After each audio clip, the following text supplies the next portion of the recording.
iPhone 15.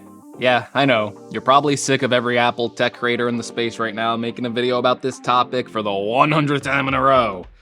But this isn't like those typical rumor and leak videos going over days-old information you've already heard 1,000 times. No, in this video we are going to cover a very real and a very helpful topic of should you wait for the iPhone 15 or should you actually buy an iPhone 14 Pro right now? And this is a question a lot of people are asking themselves because it's only natural. We are halfway through the life cycle of the iPhone 14, so 6 months out, you may not know exactly what to do, and the decision might not be as easy or as straightforward as you think because I don't think we're in for a typical iPhone release. So let's go over the 5 reasons, why you should wait for the iPhone 15 Pro, and the 5 reasons why you should buy one right now. But before we do that, let me tell you all about why you need to start using a VPN. And not just any VPN, you need to start using private internet access. First of all, why do you need a VPN? Well, you need a VPN to make sure that your browsing activity on your phone and on your computer is private and secure. Secondly, why private internet access over every other VPN on the market? Well, it's pretty simple. Private internet access offers one of the most robust feature sets that I have ever seen on a VPN at an unheard of price point and offers a single solution to keep your data safe and secure by a trusted VPN that is 100% open source and open to the public, so there's no surprises in how they are using your data. It's also fast with blazing speeds and offers connections to a huge list of countries' servers, including multiple US servers and countries like Canada, Japan, England, China, and many more, which means you can open up the power of your streaming services by getting fresh new content catalogs so you always have something to binge on Netflix. To learn more and to get a special discount, check out the link in the description. And thank you to Private Internet Access for sponsoring this video.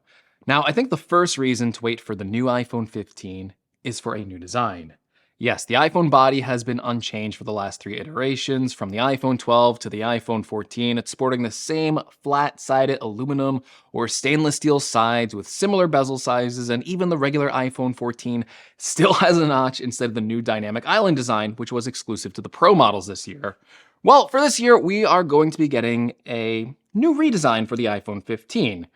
The dynamic cutout is going to be brought to every single iPhone 15 this year. Rumors are saying that the bezels around the phone are going to get thinner, and the body design is actually going to be slightly changed, with the curvature kind of being more rounded for the iPhone 15. But I think the biggest reason to wait is if you're getting a Pro model, because it will be getting a replacement in materials, losing stainless steel, and now getting a lighter weight titanium frame. Not only is titanium stronger and more scratch resistant than a stainless steel body, but because it's lighter, it should make the phone more comfortable to hold and bring the weight closer down to what we usually get on the aluminum models, making these the lightest Pro model iPhones that Apple has ever released.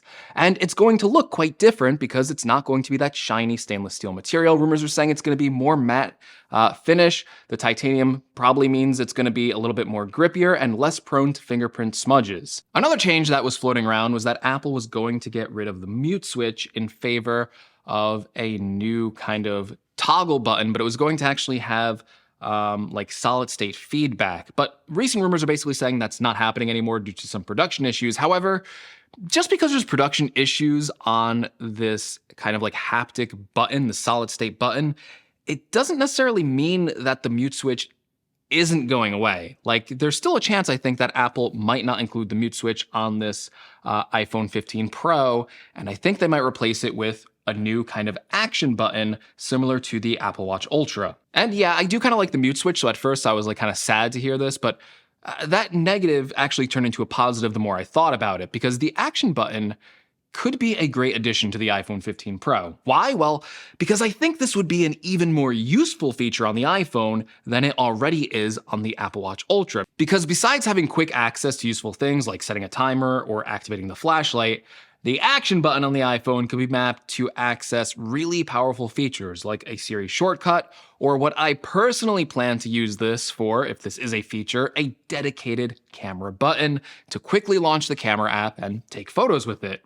Speaking of the camera, this is of course always a hallmark feature when you wait for a new iPhone, and the iPhone 15 and iPhone 15 Pro It's no exception. Now, the normal iPhone 15 sounds like it's going to be getting the new 48 megapixel camera system that debuted on the iPhone 14 Pro, while the iPhone 15 Pro will be getting the real upgrade here and should retain not only the 48 megapixel sensor, but feature improvements to that sensor and other upgrades to the individual lenses. But perhaps the biggest upgrade is coming to the 15 Pro Max this year, and that is going to be a longer zoom range on the telephoto lens, with current rumors saying that the 15 Pro Max will get a new 6x optical zoom.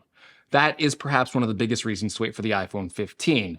But I know what a lot of people are actually excited for, and that is the port. Yes, believe it or not, after years of resistance and Apple sticking with the Lightning port, Apple is finally rumored to be putting USB-C on the iPhone 15 and the iPhone 15 Pro.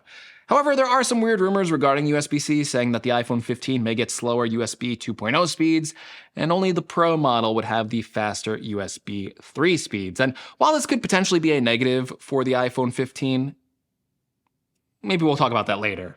But let's go ahead and talk about maybe some of the reasons why you shouldn't buy an iPhone 15, and that's because the iPhone 14 Pro, that great phone, is going away. Yes, like clockwork, Apple's strategy has been pretty consistent when it comes to iPhone releases. Step 1, release a new iPhone and a more costly Pro model to go with it. Step 2, reduce the price of last year's regular iPhone model. And Step 3, get rid of the older Pro phone from the lineup altogether. Rinse and repeat. Now, at first, you may say, oh, why would the iPhone 14 Pro going away be a negative? Well, as we saw with the iPhone 14 release, the iPhone 13 Pro was basically an iPhone 14, but kind of with even more features. I know that sounds weird, but it's true. The iPhone 14 Pro is a great phone, and another unfortunate rumor with this release for the iPhone 15 Pro, with its new titanium frame, titanium is expensive, is that Apple may be raising the price, with most estimates saying that Apple will raise the price on each iPhone 15 Pro by $100 each. So the iPhone 14 Pro will probably be around $1,099, and the Pro Max at $1,199 starting, making them obviously the most expensive iPhones ever. So buying an iPhone 14 Pro today with its feature set and price structure could end up being the better deal. Furthermore, if you're planning on buying a regular iPhone 15, you may get saddled with less impressive features than the Pro model. The iPhone 14 and 14 Pro were the first iPhone releases ever to have a different numbered A-series chip, a departure from years and years of iPhone development where every iPhone came with the latest A-series chip. And that seems to be the norm going forward, with the regular iPhone 15 rumored to be just getting basically the leftover A16 chip from the iPhone 14 Pro, and the iPhone 15 Pro will be the only phone to get the new, faster, exclusive A17 chip. Now, the iPhone 15 may lack a lot of the updates that you might expect for this new model. There's still rumors and reports saying that the iPhone 15 still won't get advanced features like the faster 120Hz ProMotion display, and it will still lack an always-on display that was introduced on the iPhone 14 Pro model. It also stands to reason that Apple might not give the regular iPhone 15 the exclusive camera features that are on the 14 Pro. This includes support for ProRes video and ProRAW photography settings, letting you utilize the full size of that 48 megapixel sensor. And like I covered in the USB-C section, normal iPhone 15 models, this is another reason why you might want to skip out, is because they may feature lower USB-C data speeds, meaning that the biggest benefit of USB-C, faster data transfer rates, may still elude the base iPhone model. Furthermore, and I feel like this is going against every tech YouTuber out there right now, because they want Apple to switch to USB-C and they just preach the benefits of it, but I'm here to tell you that might actually be a downside for some users. Follow my logic here.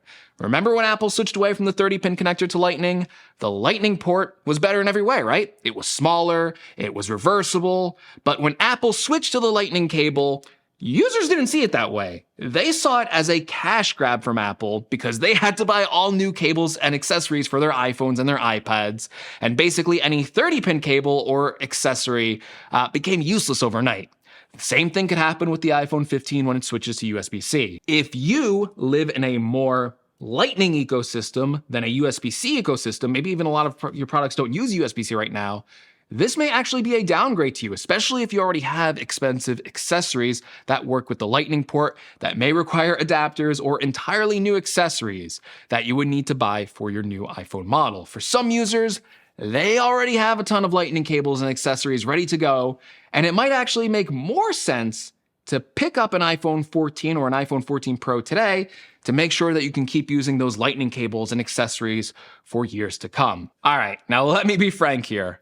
Yes, there are legitimate reasons to buy an iPhone 14 Pro today, but it really isn't rocket science. Every year, the iPhone is going to get better and better, and in general, waiting for the iPhone 15 means you're going to be getting a phone that is better. It's going to have more features, it's going to be faster, it's going to have a better camera, but also, the current iPhone 14 Pro, it's still a great phone. And if you need a new phone today and aren't constantly chasing the latest and greatest, it is still a great phone 6 months later, which is why, if you want to learn more about that, you should check out my 6 months later review here. That's a shameless plug, as we call it in the YouTube industry. So, click that video and give me more watch time because you like Greg. All right, but let me know in the comments below. Are you waiting for the iPhone 15 or the iPhone 15 Pro, and why? Or do you plan on buying an iPhone 14 before it's released? If you like this video, don't forget to give me a like. If you want to see more, make sure you're subscribed. And as always, I will see you all in the next video. I said as always, so that means you have to show up to the next video. Otherwise, I'm going to be sad.